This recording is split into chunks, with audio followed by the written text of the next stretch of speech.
Hai Yesus, kalau engkau Tuhan, buktikan sama saya. Dalam hal yang demikian membuat saya mencari-cari dan bertanya-tanya. Karena di dalam Muslim, Allah itu jauh. Allah itu suatu zat haram untuk dibayangkan. Bagaimana mungkin saya bisa bercerita kepada Allah kalau saya tidak bisa melihatnya? Tetapi karena pemahaman saya waktu itu adalah di dalam Muslim, jadi saya mencarinya sesuai syariat-syariat agama. Saya menjadi seorang yang fanatik, saya berkerudung syar'i, bukan karena pengen saya terlihat baik, tetapi karena memang satu hal di dalam diri saya adalah bahwa tentang surga dan neraka itu jelas.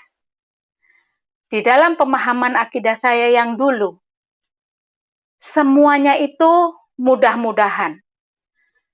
Sedangkan saya berpikir begini, dari pagi sampai pagi, saya ini tidak lepas dari yang namanya berbuat tidak baik. Jadi Muslim yang fanatik, untuk mencari yang namanya surga, saya dididik, saya masuk di dalam satu perkumpulan garis keras. Ya, Murtadin ini mengatakan bahwa di agama sebelumnya dia tidak pernah menemukan kepastian tentang keselamatan. Tetapi setelah dia belajar tentang Kristenan, akhirnya dia menemukan bahwa hanya di dalam Kristen ada jaminan tentang keselamatan. Bukan mudah-mudahan, tetapi kepastian daripada Tuhan Yesus Kristus untuk setiap orang yang percaya kepadanya. Dan puji Tuhan, akhirnya setelah dia belajar lebih giat, lebih dalam lagi, dan akhirnya dia menerima Yesus Kristus sebagai Tuhan dan Juru Selamatnya. Dan Bapak Ibu yang dikasihi oleh Tuhan, tanpa berlama-lama, langsung saja kita dengarkan kesaksian dari saudara kita ini. Ini dia videonya. Nama saya Tri Ratnaningsih. Saya dulu lahir di sebuah kota kecil di Jawa Timur. Saya mempunyai latar belakang lingkungan yang begitu berbeda-beda. Kakek saya beragama Buddha Kejawen, sesepuh Buddha Kejawen. Ibu saya seorang Muslim Tulen. Lingkungan saya juga macam-macam, ada Kristen juga. Nah, sejak kecil, sejak umur 4 tahun, saya sudah ditinggal ibu. Ibu sudah meninggal. Dan menurut cerita orang tua, sejak saya di kandungan 7 bulan, bapak saya sudah meninggalkan ibu saya untuk menikah lagi di tempat lain. Jadi saya terlahir tanpa bapak. 4 tahun kemudian tanpa ibu, saya hidup bersama seorang nenek dan kakek. Perjalanan waktu di dalam saya masih kecil, hidup saya selalu bertanya-tanya. Saya menjadi seorang yang Muslim, saya bertanya-tanya, Allah itu seperti apa? Allah itu ada tidak? Kalau seandainya ada, bagaimana wujudnya? Seperti apakah beliau itu? Adilkah dia? Kalau seandainya dia adil, kenapa saya miskin? Kenapa setiap kali saya pergi ke rumah saudara? Karena pada waktu kecil, saya sangat-sangat miskin dan untuk makan pun susah. Kalau saya pergi ke rumah saudara, mereka tutup pintu. Kenapa kalau Allah itu ada, tetangga saya itu bisa makan enak, punya rumah bagus, sedang saya tidak? Dalam hal yang demikian membuat saya mencari-cari dan bertanya-tanya. Karena di dalam Muslim, Allah itu jauh. Allah itu suatu zat haram untuk dibayangkan. Bagi saya, Tri Ratna kecil, bagaimana mungkin saya bisa bercerita kepada Allah kalau saya tidak bisa melihatnya? Tetapi karena pemahaman saya waktu itu adalah di dalam Muslim, jadi saya mencarinya sesuai syariat-syariat agama. Saya tidak berpikiran tentang hal lain. Saya menjadi seorang yang fanatik. Saya berkerudung syar'i. Bukan karena pengen saya terlihat baik, tetapi karena memang satu hal di dalam diri saya adalah bahwa tentang surga dan neraka itu jelas. Di dalam pemahaman akidah saya yang dulu, semuanya itu mudah-mudahan. Sedangkan saya berpikir begini, dari pagi sampai pagi, saya ini tidak lepas dari yang namanya berbuat tidak baik. Pahala saya dengan perbuatan jahat saya sangat-sangatlah tidak imbang. Lebih banyak jahatnya saya. Mungkinkah saya berada di sorga? Sedangkan nanti kalau meninggal pun, saya akan ditanya lagi di alam kubur. Sungguh ini sebuah pertanyaan yang tulus dari hati saya, saudara. Bukan karena saya orang-orang lain mempengaruhi saya, tidak. Tapi itu sungguh-sungguh pertanyaan saya. Saya membayangkan, kalau saya masuk surga itu seperti rambut dibelah 7, yang setajam pedang. Bagaimana mungkin saya bisa ke sana? Akhirnya perjalanan waktu, saya menjadi pribadi yang sangat fanatik.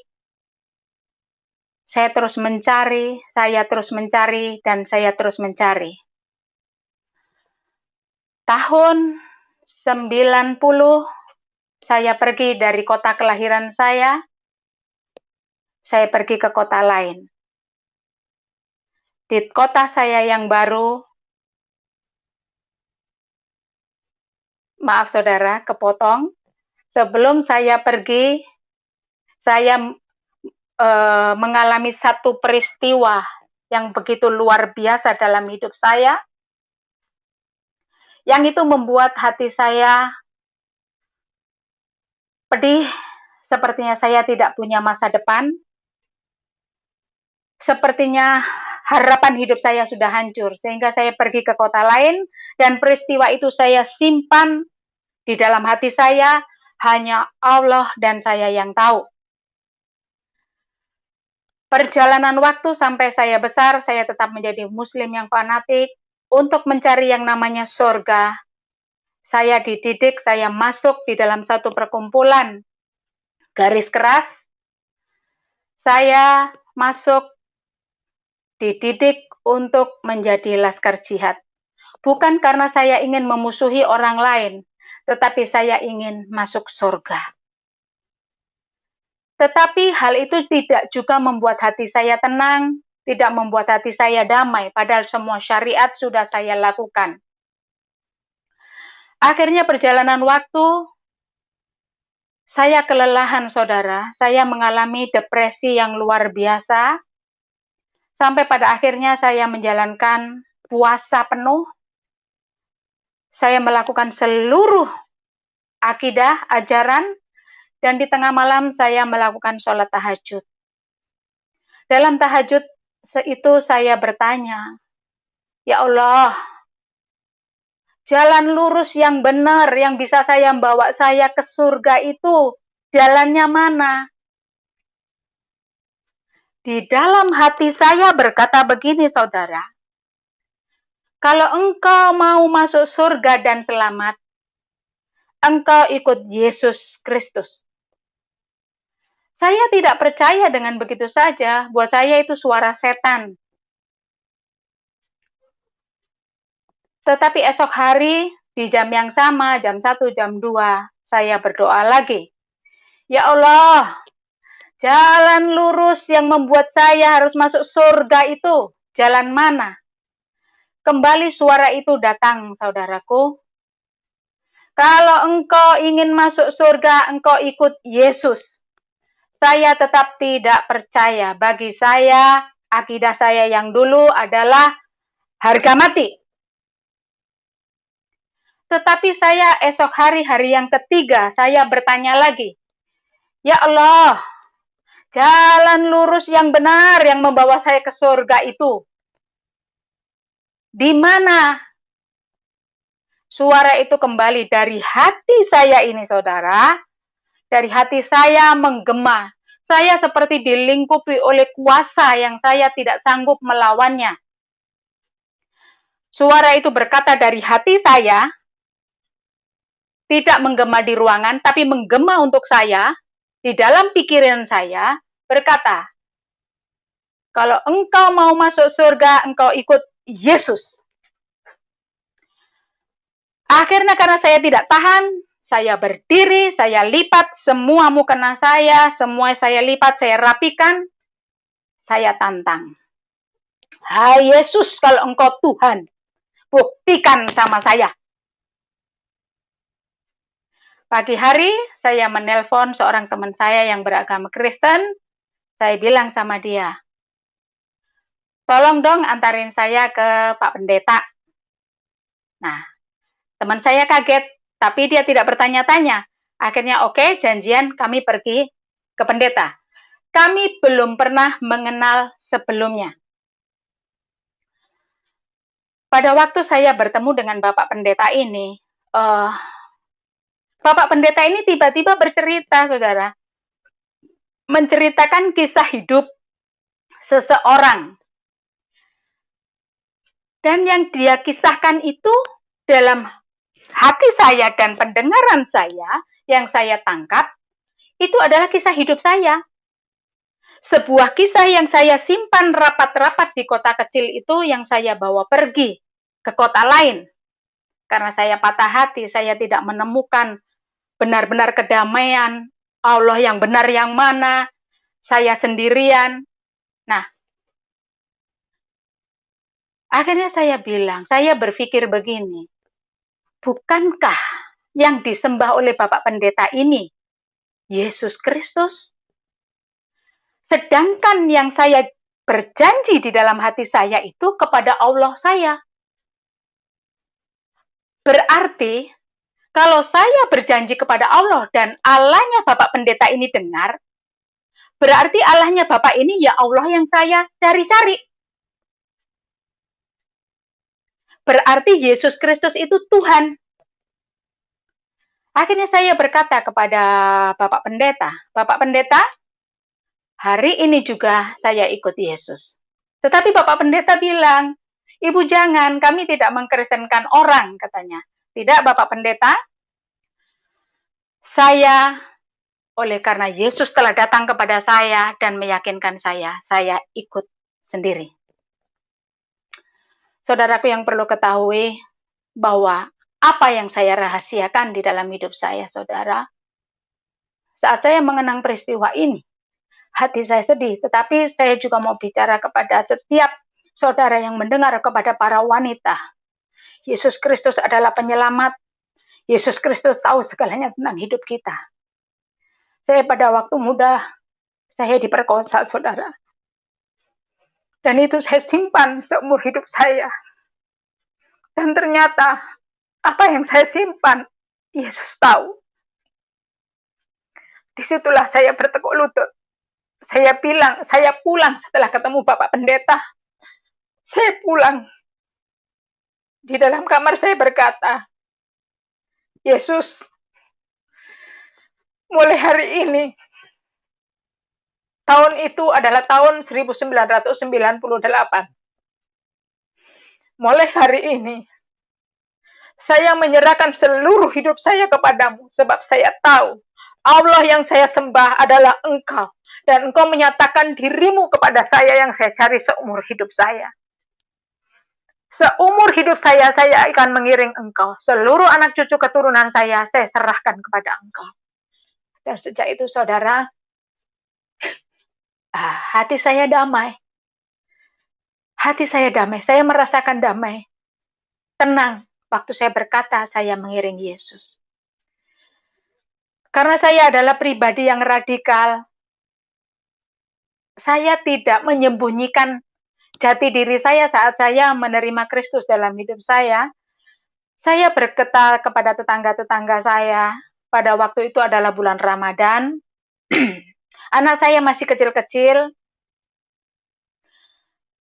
Saya berkata kepada tetangga karena tetangga bilang, "Ibu, ayo ke masjid." Saya bilang, "Tidak, saya sekarang ke gereja, saya Nasrani." Mereka semua kaget. Saya juga pergi ke sekolah anak saya. Bapak, mohon maaf, anak saya sekarang tidak ikut pesantren, tetapi kami sekarang sudah Nasrani. Mulailah penganiayaan terjadi, saudara.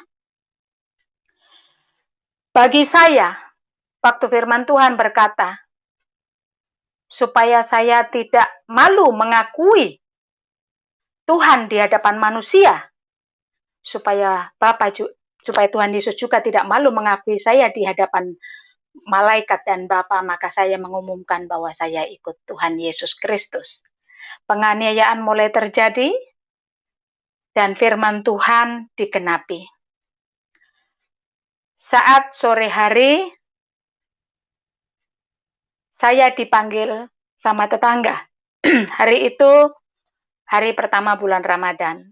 Di depan rumah, saya dikelilingi seluruh tetangga-tetangga saya dihakimi. Saya dihakimi, saya tidak bisa berkata apa-apa, karena saya waktu itu belum paham apa-apa. Yang saya yakini adalah hati saya damai dan tentram bersama Tuhan Yesus. Setelah sekian jam saya dihakimi, mereka pulang masing-masing, saya pulang ke rumah. Besok hari, pada pukul, kalau nggak salah pukul 8 malam, aparat mendatangi rumah saya dan berkata begini, "Ibu, suasana di perumahan ini sangat panas. Apakah ibu mau balik kepada akidah yang lama? Karena kalau ibu tidak kembali kepada akidah yang lama, ibu akan dibantai." Saya cuma bilang, "Terima kasih Bapak." Karena saya berpikir begini, saudaraku. Saat itu saya hanya berpikir simpel saja.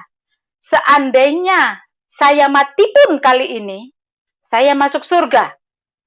Kalau saya kembali ke akidah yang lama, dari kecil sampai besar saya ada di sana, dan saya tidak mendapat kepastian, dan saya akan binasa. Lebih baik saya mati hari ini, dan saya bertemu dengan Tuhan Yesus. Akhirnya bapak-bapak aparat berkata begini, "Oke Ibu, kami pulang. Kami tidak akan bertanggung jawab kalau ada apa-apa terhadap Ibu. Seandainya besok terjadi apa-apa, kami lepas tangan." Saya cuma bilang, "Terima kasih Bapak, saya tetap ikut Tuhan Yesus." Dan esok hari, saudaraku terkasih, benar, saya dikepung massa. Bunuh saja Yahudi, bantai saja Nasrani, semua kata-kata itu dilontarkan. Saya cuma diam, saya tidak berkata apa-apa. Saya menutup pintu, hanya bisa berdoa begini. Tuhan Yesus, lindungi kami mau tidur. Hanya itu yang bisa saya katakan, saudaraku terkasih. Dan ternyata esok hari, semuanya sudah tidak ada. Semua sudah tidak ada. Telepon rumah kami terus berdering menanyakan keselamatan kami. Dan kami bersyukur banyak saudara-saudara yang berdoa untuk kami. 1 minggu kemudian setelah peristiwa pengembukaan ini terjadi, tiba-tiba tetangga kami itu ada yang sakit, ada yang enggak, ada yang sakit, ada yang enggak. Nah, ada satu orang yang baik hati berkata kepada saya begini, "Ibu, orang-orang yang sakit itu, yang waktu malam itu ikut mengepung Ibu." Nah, saya bertanya kepada Bapak Pendeta, apa yang harus saya lakukan? Bapak Pendeta bilang, "Ibu, kunjungi mereka, doakan mereka." Bagaimana mungkin saya berdoa? Berdoa dalam hati saja. dengan agak tidak enak, tapi saya tetap mengikuti, saya belajar. Akhirnya saya kunjungi mereka satu-satu, saya kunjungi saja, dan ternyata ajaib, saudara. Setelah saya kunjungi, mereka sembuh. Nah, saudaraku terkasih, itulah fungsinya pengampunan. Setelah peristiwa itu, Tuhan pindahkan saya ke tempat lain. Nah, ada satu peristiwa lagi dalam hidup saya, karena saya belum begitu paham betul tentang kekristenan. Saya masuk ke dalam satu wadah ministry yang saya berpikir, ya mungkin ini memang Kristen sesungguhnya seperti ini gitu. Nah, kami bagus bergerak di bidang anak jalanan, melayani selama bertahun-tahun. Tetapi di dalam waktu berjalan, pelayanan ini, ministry ini mengalami penyimpangan yang tidak sesuai dengan Alkitab. Contohnya, bahwa harta kita harus diberikan, bahwa kawin cerai itu tidak apa-apa. Saya yang belum paham, saudara, bertahun-tahun saya ada di sana dan kami didoktrin oleh hal yang salah. Saudaraku terkasih, di dalam mengikut pelayanan ini, hidup saya hancur. Rumah tangga saya hancur. Kehidupan, harta semuanya hancur. Tapi saya masih bersyukur. Anak-anak saya baik semua. Oleh karena pengalaman ini, saya akhirnya sekolah teologi. Dan saya mengetahui kebenaran yang sebenarnya. Dan saya bersyukur anak-anak saya 2 juga sekolah teologi. Saudaraku terkasih, dari kesaksian hidup saya ini, bagi saudara-saudara, bagi para wanita di luar sana yang sedang terpuruk, Yesus adalah sumber jawaban. Bagi saudara yang takut mati, bagi saudara yang tidak tahu jalan kebenaran, di dalam Yesus tidak ada mudah-mudahan, saudara. Di dalam Yesus ada kepastian, ada kekekalan. Barang siapa percaya kepada Yesus tidak binasa. Bagi saudara-saudaraku saat ini yang sedang melayani,